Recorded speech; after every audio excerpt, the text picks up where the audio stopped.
Welcome to Home Biz Tax Talk. My name is Lysandra Everett. I am the Home Biz Tax Lady, where I help home business owners win the tax game. Home Biz Tax Talk airs Monday through Friday, 9 o'clock-ish. And when you tune into my show, you're going to hear about topics that are important to the home business community. All right, so let's talk about partnerships. So I got a fantastic call over the weekend. It was one of those unexpected things that happened, and it really turned out great. But the question was about how partners get paid in a multi-member LLC. So I want to go back to, understanding that a multi-member LLC is treated as a partnership. So, so when two or more people form an LLC, or two or more people decide that they're going to go into business together, these are partnerships. Okay, so then you have to file a partnership return, a 1065. And that's how you operate. So it's not just, you're a partner, it's you and two people spit shake, decide to go into business together. You just form an LLC. No, it's not that simple. It's a partnership then at that point. And so even though partners can get paid from partnerships, it's a little different than operating as a single member LLC or a sole proprietor. As a single member LLC or a sole proprietor, you pretty much determine how much you're going to get paid, when you're going to get paid, and you write yourself that check, or you do that automatic withdrawal, and that's called an owner's draw. So that is considered profit, and you pay taxes on that with your self-employment tax. So you want to make sure that you have already set aside tax money first before you go and make that withdrawal. Now, with partnerships, it's a little bit different.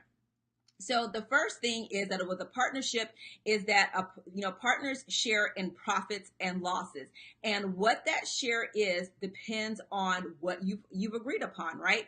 Because there are a lot of times when you in partnerships where you've got one person that has all the money and one person that has all the time. So you've got one person that's donating money and the other person that's putting in sweat equity. Well, even that sweat equity has a value, and you have to determine that before you make the money. So the most important thing in a partnership is a partnership agreement, okay? And you want to have the partnership agreement hammered out before you start business, okay? Because you want to make sure that you know how you're going to handle the money before you earn the money. Because once money comes in, that's when it starts to get emotional. You want to hammer out that partnership agreement before the money comes in. Because, I say this quote to you guys all the time, and I love it. It says, a good man keeps his word. A contract reminds him of what he said. Okay. So this is why the partnership agreement is so important, because it lays out exactly what's expected of each partner, what each partner has contributed to the partnership, and how things are going to work, even in handling the money. What bank is the money going to go into? Is there going to be one or two partners' signatures required on the money, right? Who can bind the partnership to to any type of contract, whether it's a contract for work or a contract for a loan or anything like that. So those are things that should happen in a partnership agreement before you start making the money. Because if you and this other person are not on the same sheet of paper, this is not a good mix. Okay, so you definitely want to get these things hammered out before you get started. Because if that other person that you're going into business with can't handle these types of conversations, this is a sign that you need to walk away. Because the last thing that you want to do is be bound to a partnership and you and this other person are not working well together. It just does not work out that way. So so when it comes down to getting paid, though, if you've got equity, and you've put money into this, then you can draw from the partnership, again, based on your partnership agreement, to pay back what you have put into the business, okay, up until the amount that you put in. Now, but at the same time, there are these things called guaranteed payments. And guaranteed payments are like a salary, but they're not subject to income tax and withholdings. Partners are not employees of the partnerships. Partners are partners. Can a partnership have employees? Yes, it can. But the partners are not partners. Partners do not issue 1099 miscellaneouses. None of that stuff, okay? But what you do have is guaranteed payments, and guaranteed payments is like I said, like a salary. So it reduces the expenses of the partnership. So if me and my friend from Purple Penguin, Jen, okay, Purple Penguin Fitness, hey girl, all right. So if she and I go into business together and I'm going to be the finance person and she's going to be the fitness person, then if, we say, okay, I get to earn $500 a month for being the finance person, then that's a guaranteed payment. That means that I get $500 that I receive per month in order to be the finance person. And then whatever her guaranteed payment is, that's a salary. But this is, and it's taxable, okay? But all of this gets reported on your K-1, all right? So again, it's not one of those things where you just write out a 1099 and go on. No, that's not how that works. It gets recorded on your K-1. The other thing that you have to really think about with partnerships and that you have to have is bookkeeping, y'all. Y'all know I'm gonna preach the gospel of bookkeeping until I die. But when it gets really important in partnerships is when you're tracking each other's, equity, the basis, all of that in your business. That is what's in your bookkeeping. It's on your balance sheet, and you have to have that in place. So before you go and, jump off into a partnership, you need to have the legalities all worked out. Okay, before you start to make the money, because like I said, the last thing you want to do is wind up in a partnership where you guys have two totally different ideas of how things are going to go on.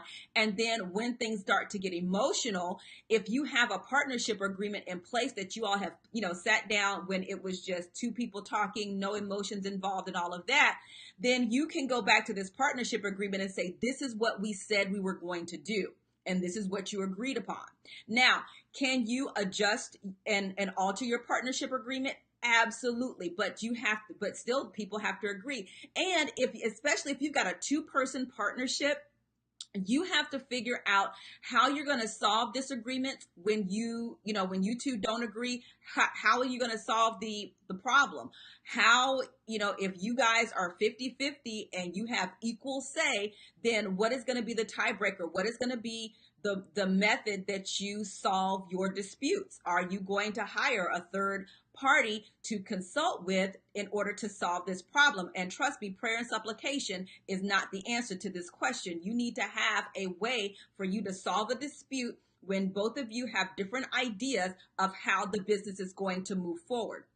And then the last thing that you need to consider is, what is the exit plan? So, actually there's more than one, but let's talk about what is the exit plan. So if one of you decides, okay, I don't want to play anymore, I'm ready to take my stuff and go home, how is that going to happen? What is, that leaving partner, what are they going to be entitled to? Or can that partner sell their share of the business to someone else? Or do you have to offer it to the remaining partner first? You got to decide how either partner is going to get out. Because it could just come to a point where, hey, I'm tired. I don't want to do this anymore, or I want to go do something else. Whatever the reason is, you have to be able to spell out the exit plan of what happens when one partner decides they don't want to be partners anymore. And, and what is the deciding factor? If a partner wants to go sell their share, how is that? Who needs to approve that? Does the other partner need to approve that, or does nobody need to approve that? And I can just go sell my share all willy-nilly and I don't have to tell you anything, right?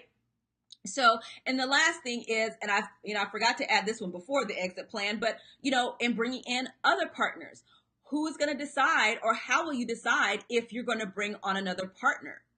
What goes into that decision-making process?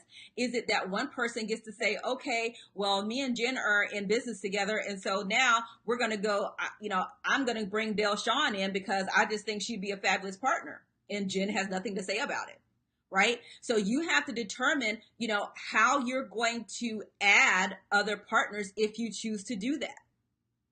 Does one person just get to say, yeah, we're bringing this person as a partner? Or do both partners have to sit down and make this decision together based on certain criteria? So when you're in business with, by yourself like this, you are the owner, then you can make all of these decisions on your own. But when you're in a partnership, it is a completely different realm. There are so many things that you need to work out before the money starts coming in. And I highly, highly, highly could, recommend, encourage, beg, and plead for you to sit down with a tax professional, with an attorney, to make sure that all of your stuff is in order.